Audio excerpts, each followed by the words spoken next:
যন্ত্রণায় আমার এখানে একটা ক্ষত দেখতে পাচ্ছেন কিনা? দেখতে পাচ্ছেন? গতকালকে অ্যাক্সিডেন্ট করেছি, এখানে ক্ষত, এই যে হাতে ক্ষত, হয়তো আপনারা দেখতে পাচ্ছেন। একবার হাত ভেঙে গিয়েছিল অ্যাক্সিডেন্ট করে মালয়েশিয়া। আমি প্রায় অ্যাক্সিডেন্ট করি। কালকে স্ত্রী কান্না করতেছে, আমি বললাম যে অ্যাক্সিডেন্ট করে তো বারবার ফিরে আসি, কোনো একদিন দেখবা যে আর ফিরবো না, আসবো কিন্তু লাশ, আল্লাহ যাই চান সেটাই হবে। তো যাই হোক, অ্যাক্সিডেন্ট করলাম মালয়েশিয়ায়, হাত ভেঙে গেল। ওই সময় সাভারের রানা প্লাজা ধসিত হয়েছিল। সাভারের রানা প্লাজা মনে আছে আপনাদের? এই রানা প্লাজায় অনেকেই চাপা পড়েছিল, কারো হাত কেটে বের করতে হয়েছিল, কারো পা কেটে বের করতে হয়েছিল। কেউ লিখেছিল যে এই রানা প্লাজা আমাকে বাঁচতে দিল না। 7 দিন 13 দিন থাকার পরে ওখানে রেশমা নাটক তৈরি করা হয়েছিল, 13 দিন পরে তাকে বের করা হয়েছে। যাই হোক, এই রানা প্লাজায় যখন আক্রান্ত মানুষ, ওই সময় হাত ভেঙে গেল, আমি যন্ত্রণায় যখন হাসপাতালে কাতরাচ্ছিলাম, তখন সান্ত্বনা দিচ্ছিলাম যে রানা প্লাজায় যারা আটকা পড়েছিল তারা তো কেউ কষ্টের কথাটা বলতেও পারে না, এমনও ছিল, ঠিক কিনা? আমি তো হাসপাতালের বিছানায় বলতে পারছি। কালকে অ্যাক্সিডেন্ট করার পরে আমার ভাইয়ের সাথে কথা বলেছি, ভাই জানেই না যে আমি অ্যাক্সিডেন্ট করেছি। বললো যে আমি যখন কথা বললাম আপনার সাথে, আমি তো বুঝতেই পারলাম না যে আপনি অ্যাক্সিডেন্ট করেছেন। আপনি আমার বললেন যে ভাই গাড়ি নিয়ে যাইতে হবে, একসাথে যাবো ইনশাআল্লাহ। তারপরে ফেসবুকে দেখলাম আপনি অ্যাক্সিডেন্ট করেছেন। আমি এখনো যেটা আমার সান্ত্বনা, সেটা হলো যে এটা তো সামান্য ক্ষত। আমার ফিলিস্তিনি ভাইদের যে ক্ষত, ছোট ছোট বাচ্চা শিশু, তারা জানেই না তাদের অপরাধ কি। কারো পা নাই, কারো হাত উড়ে গেছে, কারো ভাই মারা গেছে, কারো বোন মারা গেছে। ছোট্ট বাচ্চা শিশুটা দুধের জন্য কাতরাচ্ছে, মা নাই, বাবা নাই।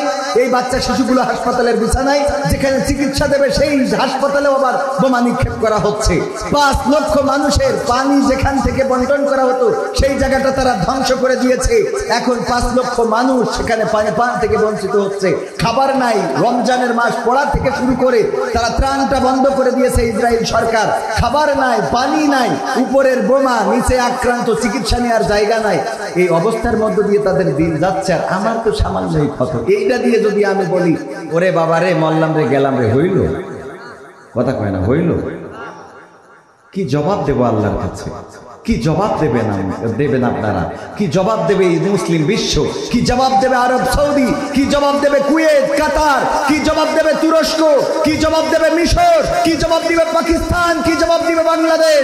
যেই মুসলমানদের উপর আক্রমণ হয়েছে, যদি মুসলিম বিশ্ব একযোগে প্রতিবাদ করে, তাহলে ইসরায়েল রাষ্ট্রটা মানচিত্রে তো নাই, মানচিত্রে যতটুকু জায়গা দখল করে আছে সেই জায়গাটা নিশ্চিহ্ন করে দেওয়া সম্ভব। বলেন ঠিক কি?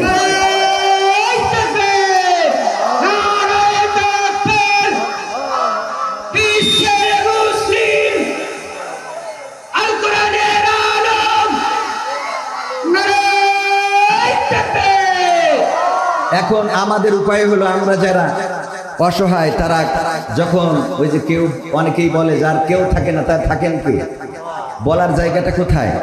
তো আল্লাহর কাছে আমরা বলি, আল্লাহ তুমি রহম করো, রহমানুর রহিম, তোমার দয়ায় স্বাধীন করো আকসা ফিলিস্তিন, তোমার দয়ায় স্বাধীন করো আকসা ফিলিস্তিন। আল্লাহ তুমি রহম করো, আল্লাহ তুমি দয়া করো, রহমানুর রহিম, তোমার দয়ায় স্বাধীন করো আকসা ফিলিস্তিন, তোমার দয়ায় স্বাধীন করো আকসা ফিলিস্তিন। বিপদ বালা মুসিবত আসে জানি তোমার থেকে, পরিত্রাণ যায় পাওয়া যায় মাওলা তোমায় ডেকে, ঠিক না? বিপদ বালা মুসিবত আসে জানি তোমার থেকে, পরিত্রাণ যায় পাওয়া যায় মাওলা তোমায় ডেকে। তোমার রহম ছাড়া প্রভু, তোমার রহম ছাড়া প্রভু হবে না স্বাধীন, তোমার দয়ায় স্বাধীন করো আকসা ফিলিস্তিন, তোমার দয়ায় স্বাধীন করো আকসা ফিলিস্তিন। হতাহত হয়েছে যারা, ভেঙেছে বাড়ি বাড়ি ঘর আপন তুমি করে নিও কইরো না কোপর হতাহত হয়েছে যারা ভেঙেছে বাড়ি ঘর আপন তুমি করে নিও কইরো না গোপর নতুন করে সাজিয়ে দিও নতুন করে সাজিয়ে দিও তুমি তাদের দিন তোমার দয়ায় স্বাধীন করো আকসা ফিলিস্তিন তোমার দয়ায় স্বাধীন করো আকসা ফিলিস্তিন আল্লাহ তুমি রহম করো রহমানুর রহিম তোমার দয়ায় স্বাধীন করো আকসা ফিলিস্তিন তোমার দয়ায় স্বাধীন করো আকসা ফিলিস্তিন বলেন আমিন আলহামদুলিল্লাহ কেন জোরে বলতে বলেছিলাম মনে আছে যেই সময় ফিলিস্তিনের এই মানুষগুলো এত উৎকণ্ঠায় দিন যাপন করছে কারো ভাই নাই কারো বাবা নাই কারো মা নাই ছোট্ট বাচ্চা শিশুরা দুগ্ধ পান করাবে এমন নারী নাই আহত হয়েছে রক্ত জমাট বেঁধে রয়েছে আমার মতো এরকম ছিলে গেছে কেলিয়ে গেছে পা কেটে বের করতে হয়েছে হাত কেটে বের করতে হয়েছে এই মানুষগুলোর থেকে আমরা ভালো আছি না খারাপ আছি তো আলহামদুলিল্লাহ আমরা এত আস্তে করব আবার বলেন আলহামদুলিল্লাহ আল্লাহ শুকরিয়া আদায় করলে আল্লাহ নিয়ামত বাড়িয়ে দেন বলেন সুবহানাল্লাহ আল্লাহ রাব্বুল আলামিনের শুকরিয়া যত আদায় করবেন আপনি বিপদে মুসিবতে যত নির্যাতনে নিষ্পেষণে শুকরিয়া আদায় করবেন আল্লাহ তত আপনার নিয়ামত বাড়িয়ে দিবেন আইয়ুব আলাইহিস সালাম যখন সমস্ত গায়ে পোকায় আক্রান্ত হয়ে গেলেন গোশতগুলো পোকারা খেয়ে ফেলে পোকাগুলো কিলবিল করে বেড়ায় জায়গা সম্পদ সব ধ্বংস হয়ে গেছে সন্তানেরাও মারা গেছে স্ত্রীরা শুধুমাত্র রহিম আলাইহিস সালাম সবাই ছেড়ে চলে গেছে শুধু একজন ছিলেন সমস্ত শরীরে ঘাম সমস্ত শরীরে পোকা কুষ্ঠ রোগ থেকে শুরু করে পোকা পচন ধরে গেল তারপর আল্লাহর জিকির ছাড়লেন না আল্লাহ রাব্বুল আলামিন যখন এইভাবে দেখলেন যে তারপরে আমার জিকির ছাড়ে না এবার জিহ্বার মধ্যে ঘা দিয়ে দিলেন তারপরে জিহ্বার মধ্যে পোকা তৈরি করে দিলেন তখন আইয়ুব আলাইহিস সালাম বললেন ওগো আল্লাহ এবার তো তোমার কাছে আমার অভিযোগ করা ছাড়া রাস্তা নাই ওগো আল্লাহ তুমি আমার সন্তানদেরকে কেড়ে নিয়েছো আমি তোমার কাছে অভিযোগ করি নাই তুমি আমার সম্পদ কেড়ে নিয়েছো কোনো অভিযোগ করি নাই তুমি আমার স্ত্রীদের কেড়ে নিয়েছো অভিযোগ করি নাই তুমি আমার সমস্ত গায়ে ঘা দিয়েছো অভিযোগ করি নাই পোকা দিয়েছো অভিযোগ করি নাই পোকাগুলো আমার গায়ের গোশতগুলো খেয়ে নেয় তাও কোনো অভিযোগ করি নাই ওগো আল্লাহ তুমি যখন আমার জিহ্বায় পোকা দিলে এখন তো অভিযোগ করা ছাড়া কোনো রাস্তা নাই কারণ আল্লাহ তোমার এই পোকা যদি আমার জিহ্বাটা খেয়ে নেয় তাইলে কেমন করে আমি তোমার জিকির করব তোমার কাছে একটু জানতে চাই ওগো আল্লাহ তোমার কাছে ফরিয়াদ তুমি আমার সমস্ত সব কিছু কেড়ে নাও আমার সমস্ত শরীরে পোকা দিয়েছো আমার সমস্ত অঙ্গ প্রত্যঙ্গ ধ্বংস করে দিতে পারো কিন্তু জিহ্বাটা আল্লাহ তুমি আমার একটু অক্ষত রেখে দাও যেন আমি বিপদে মুসিবতে তোমার নামের জিকিরটা করা বন্ধ না করে ফেলি এই বিপদের মধ্যে জিকির করেছেন কার আল্লাহ রাব্বুল আলামিন বললেন ও আইয়ুব আমার পরীক্ষা করা শেষ আর তোমার পরীক্ষা নিতে চাই না তোমার হারানো সব কিছু আমি আবার তোমাকে ফিরিয়ে দিলাম বলেন সুবহানাল্লাহ বিপদে পড়বেন ডাকবেন কাকে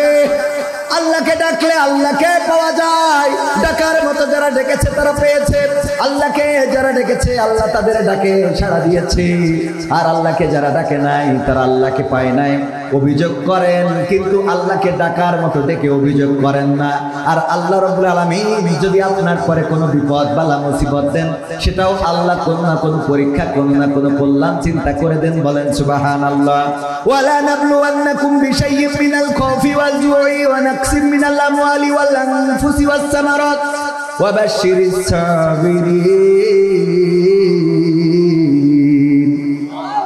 আমার আল্লাহ বলছেন আমি মানুষকে বিপদ দিই বালা দিই মুসিবত দিই আমি তাদের আয় রোজগারে আয় উৎপাদনে হ্রাস বৃদ্ধি শাসন সাধন করি, আমি তাদের ফল ফসলের ক্ষতি করি, আমি তাদের সন্তান সন্ততির ক্ষতি করি।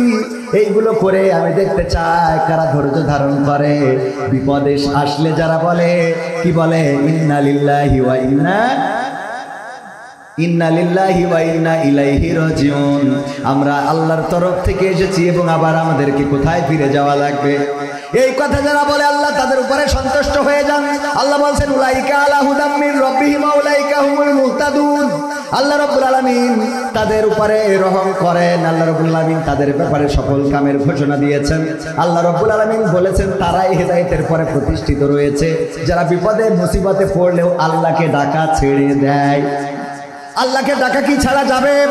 বিপদে আপদে মুসিবতে জুলুমে নির্যাতনে নিষ্পেষণে অ্যাক্সিডেন্টে দুর্ঘটনায় রক্ত ঝরুক না ঝরুক সর্বাবস্থায় আমরা বলবো কি? আলহামদুলিল্লাহ। কি বলবো? আলহামদুলিল্লাহ। আল্লাহ খুশি। তুমি যদি আমাকে কষ্ট দিয়ে খুশি থাকতে চাও আপত্তি নাই। ওই আব্দুল কাদের জিলানী রাহিমাহুল্লাহর মতো বলতে হবে, ওগো আল্লাহ পরকালের ময়দানে তুমি যদি আমার জান্নাতে দাও, পরকালের ময়দানে তুমি যদি আমার জান্নাতে দাও।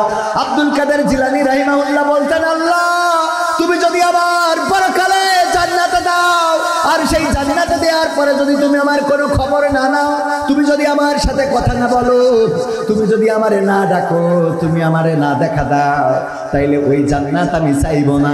বরং তুমি যদি আমারে জাহান্নামে দাও, দেওয়ার পরে যদি জিজ্ঞাসা করো আব্দুল কাদের জিলানী এখন তুমি কেমন আছো, জাহান্নামে তোমার কেমন লাগে, যদি তুমি জান্নাতে রেখে আমার সাথে কথা বলো, আল্লাহ আমি ওই জান্নাতের থেকে জাহান্নামটাই বেছে নেব। আমি জান্নাতের থেকে জাহান্নামটা বেছে নেব, কারণ তুমি আমার সাথে কথা বলবা, তুমি আমার খোঁজ নিবা, তুমি আমারে দেখা দিবা। ও আল্লাহ তোমার জন্য নিবেদিত প্রাণ হতে চাই। আমার ইব্রাহিম আলাইহিস সালাম বলেছিলেন, ইন্নী ওয়াজ্জাহতু ওয়াজহিয়া লিল্লাযী ফাতারাস সামাওয়াতি ওয়াল আরদ হানিফান ওয়া মা আনা মিনাল মুশরিকিন। ইব্রাহিম আলাইহিস সালাম বললেন, আল্লাহ আমি আমার মুখটা ঘুরিয়ে দিলাম সেই দিকে, এই আসমান জমিন যিনি সৃষ্টি করেছেন, এর মধ্যে যা কিছু আছে সব কিছুর মালিক যিনি, স্রষ্টা যিনি, আমি তার দিকে মুখ ঘুরিয়ে দিয়ে ঘোষণা করে দিলাম আমি কোনো মুশরিকদের অন্তর্ভুক্ত নই। আমি আওয়ামী লীগের না, বিএনপির না, জামাতের না, জাসদের না, বাসদের না, হেফাজতের না, আমি এক আল্লাহর জন্য নিজেকে সমর্পণ করে দিলাম। এই কথা বলার পরে আল্লাহ রাব্বুল আলামিন ইব্রাহিম আলাইহিস সালামের রক্ষা করেছেন না করে নাই? করেছে কিনা? এই জন্য আল্লাহ শিখিয়েছে আমাদের বিশ্ব নবীর মাধ্যমে, বলেছে ওগো বিশ্ব নবী তুমি তোমার উম্মতদের জানিয়ে দাও, কুল ইন্না সালাতি ওয়া নুসুকি ওয়া মাহইয়ায়া ওয়া মামাতি লিল্লাহি রাব্বিল আলামিন। আল্লাহর নবীকে জানিয়ে দিলেন, বলো, বলতে বলো, তুমিও বলো, তোমার উম্মতদেরকেও বলো, তারা বলুক কুল ইন্না সলাতি নিশ্চয় আমার নামাজ, আমার সালাত, ও নুসুকি আমার কুরবানি, ও মাহইয়ায়া আমার জীবন, ও মামাতি এবং আমার মরণ লিল্লাহি রাব্বিল আলামিন। কার জন্য? আল্লাহর জন্য। আমাদের কষ্ট, আমাদের দুঃখ, আমাদের বেদনা, আমাদের নামাজ, আমাদের সালাত, আমাদের কুরবানি, আমাদের ত্যাগ, আমাদের দান, আমাদের ফিতরা, আমাদের মাহফিল শোনা, আমাদের মাহফিল না শোনা, সবকিছু কার জন্য? আল্লাহর জন্য। যদি আমরা করতে পারি আল্লাহ রাব্বুল আলামিন আমাদের উন্মুখ হয়ে যান, আল্লাহ রাব্বুল আলামিন আমাদের উপরে খাস রহমত বর্ষণ করে দেন, আমাদের বিপদে মুসিবতে তিনি পাশে থাকেন, দুনিয়ার জীবনে কল্যাণ দান করেন এবং আখিরাতের জীবনে মুক্তি দিয়ে দেন। কে? আখিরাতের জীবনের মুক্তিটাই হলো বড় প্রাপ্তি, বড় সফলতা। আখিরাতে যদি আমরা আটকে যাই তার থেকে বিফলতার আছে নাকি? রোজা রমজানের দিন, রোজার মাস, পবিত্র কোরআনের সূরা বাকারার কত নম্বর আয়াত জানো? 283 নম্বর। 183 283, হ্যাঁ 183 নম্বর আয়াত। আল্লাহ বলছেন, ইয়া আইয়ুহাল্লাযীনা আমানু কুতিবা আলাইকুমুস সিয়াম কামা কুতিবা আলাল্লাযীনা মিন ক্বাবলিকুম লাআল্লাকুম তাত্তাকুন। ওগো ঈমানদার, তোমরা যারা ঈমানের দাবিদার তারা শুনে নাও, তোমাদের উপরে রমাদানের রোজাকে ফরজ করে দিলাম, যেমন ফরজ করেছিলাম তোমাদের পূর্ববর্তী যত নবী ছিল এবং তাদের যত উম্মত ছিল তাদের উপরেও এমন ভাবে রোজা ফরজ ছিল। কারো উপরে 1 মাস ছিল, কারো উপরে 2 মাস 3 মাস, কারো উপরে 1 দিন, কারো উপরে 3 দিন 5 দিন 7 দিন, এইভাবে কারো না সব নবীর উপরে এই রোজা ফরজ ছিল। আল্লাহ রাব্বুল আলামিন বললেন, ওদের মতো করেই তোমাদের উপরে পরেও রমাদানের রোজাকে ফরজ করে দিলাম যাতে তোমরা তাকওয়ার অধিকারী হতে পারো, মুত্তাকি হতে পারো। তাকওয়া মানে খোদাভীতি। কার ভীতি? রমজানের রোজা ছাড়া খোদাভীতি কি প্রকাশ পায়? কে রোজা আছে কে নাই? ইফতারের সময় যে দুইখানা প্লেট নিয়ে বসে গেল, জানার কি সুযোগ আছে নাকি? এই যে লোকটা রোজা নাই, তার ইফতারের প্লেট লাগে কয় খান? কয় খান? দুই কান মাঝখানে বসে, আল্লাহর ওলি মাঝখানে বসে, দুই পাশে দুই প্লেট, আর উনি বসেছে মাঝখানে। এখন সভাপতি চিন্তা করে মনে হয় কবির বিন সামাদ এই প্লেটের লোক, এই জন্য এইটা বাদ দিয়ে এখান থেকে বসে। আবার ভাইজান এসে মনে করে এই প্লেটের লোক কবির বিন সামাদ, এইটা বাদ দিয়ে এখান থেকে বসে। এবার যেই মুয়াজ্জিন আযান দেয় আল্লাহু আকবার আল্লাহু আকবার, দেখো খাওয়ার লোক নেই, একটাই ঢেলে নিয়ে কুপান আছে না নাই? এইগুলো বেরোজাদারদের কাজ। রোজাদাররা এটা করে কারণ রোজাদাররা ভয় পায় কার? রোজাদার যারা, তারা যদি দেখে কোনো মানুষ ইফতারি পায় নাই, নিজের ইফতারিটা তারে দিয়ে দেয়। আল্লাহর নবী সাল্লাল্লাহু আলাইহি সাল্লাম বললেন, ওগো আমার সাহাবীরা শুনে নাও, যদি কোনো রোজাদারকে ইফতারি করায়, ইফতারি করানোর কারণে ওই রোজাদার সকাল থেকে সন্ধ্যা পর্যন্ত, সুবহে সাদিক থেকে সূর্যাস্ত পর্যন্ত পানাহার বর্জন করে আল্লাহর সন্তুষ্টির জন্য রোজা রাখলো, কষ্ট করে যতটা সওয়াব পাইলো, শুধুমাত্র সন্ধ্যাবেলা একজন রোজাদারকে ইফতারি করানোর কারণে আল্লাহ রাব্বুল আলামিন ওই সমপরিমাণ সওয়াব এই ব্যক্তির আমলনামায় লিখে দেন। সুবহানাল্লাহ বলা যাবে না?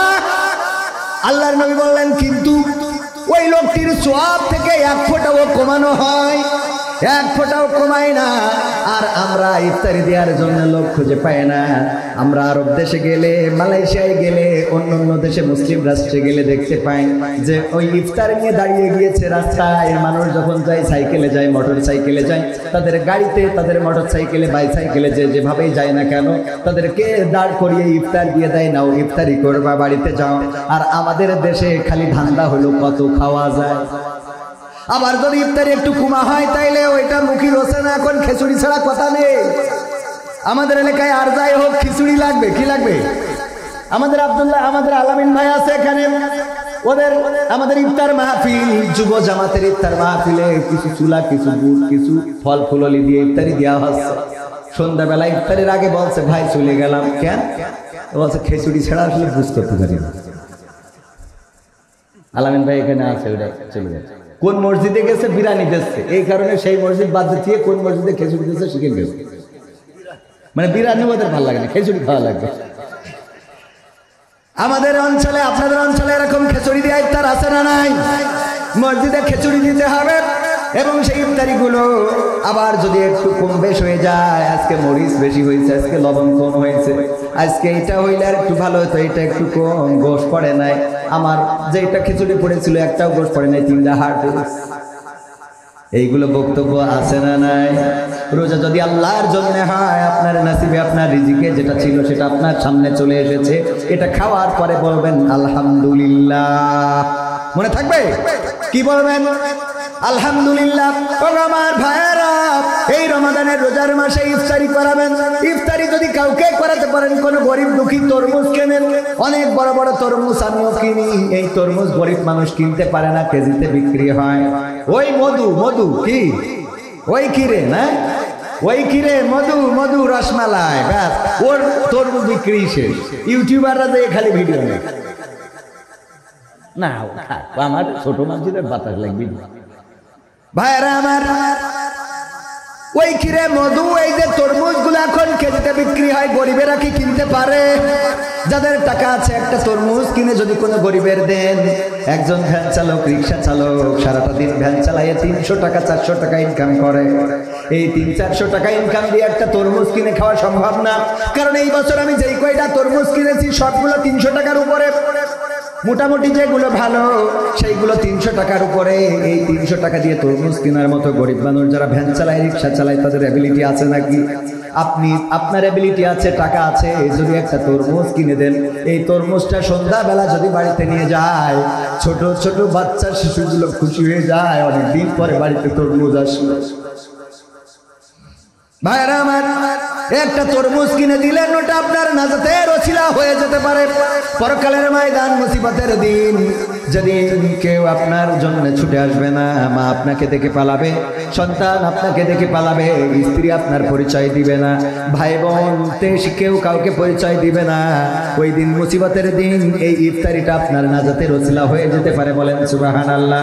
কারণ আমার আল্লাহ বলেছেন, ফামাইয়ামাল মিসকালা যাররাতিন খায়রান ইয়ারা ওয়া মাইয়ামাল মিসকালা যাররাতিন শাররান ইয়ারা।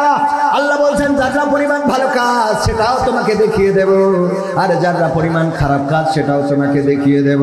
একটা তরমুজ দিলেন, কোন দিন কোন পরিবারের, তারা ওই সন্ধ্যাবেলা তরমুজটা খেয়ে আপনার জন্য দোয়া করেছে, আল্লাহ আজকে আমার মতো গরিব পরিবারের যে তরমুজ খাওয়াইলো, এত দামের তরমুজ, তুমি বিয়ে পরকালে বিচারের দিনে, হাসরের দিনে তুমি তারে জাহান্নামে কইরো না, জান্নাতে দিয়ে দিও।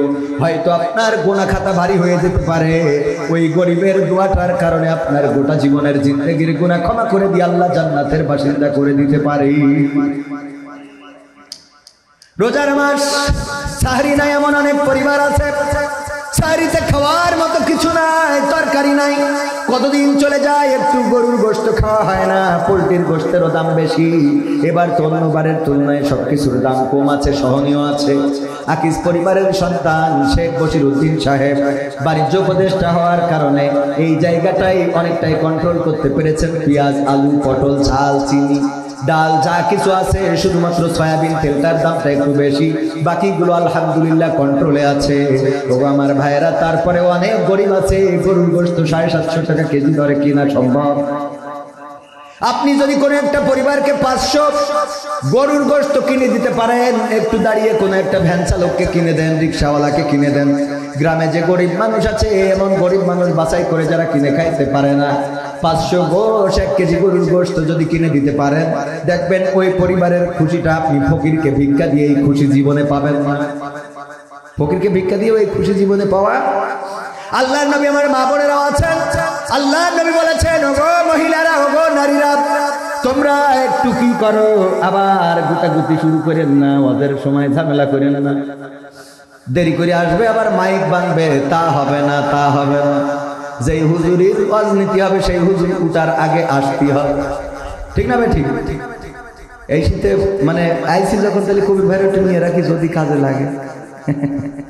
ও আমার ভাইয়েরা, মা বোনদের ব্যাপারে বিশ্বনবী বলেছেন, ওগো নারীরা, তোমরা যখন রান্না করো, ওই রান্নায় একটু পানিটা বাড়িয়ে দাও, ঝোলটা বেশি করো। কি করো? পানিটা বাড়িয়ে দাও, ঝোলটা বেশি করো, একটু তরকারি বেশি হবে। এই তরকারি একটা বাটি প্রতিবেশীকে দাও, এটাই হলো প্রতিবেশীর হক, প্রতিবেশীর অধিকার। এক বাটি তরকারি যদি একটু পানি বাড়িয়ে দিয়ে প্রতিবেশীকে দিতে পারেন, যেই প্রতিবেশী দিনের পর দিন চলে যায়, ভালো মন্দ খাইতে পারে না, যেই প্রতিবেশী একটু গোশত খাইতে পারে না, যেই প্রতিবেশী গরুর গোশত কেনার মতো পয়সা নাই, ওই প্রতিবেশীকে যদি একটা বাটি পোলট্রির গোশত বলেন, মুরগির গোশত বলেন রান্না করেছেন, একটু পানি বাড়ায় 2 পিস দিয়ে 2টা আলু দিয়ে যদি কোনো একটা গরিবের বাড়িতে বাটিটা পাঠিয়ে দেন, ওই গরিব মানুষেরা যে খুশি হবে, ওই খুশিটা আপনার জান্নাতের জন্য ওয়াজিব হয়ে যেতে পারে।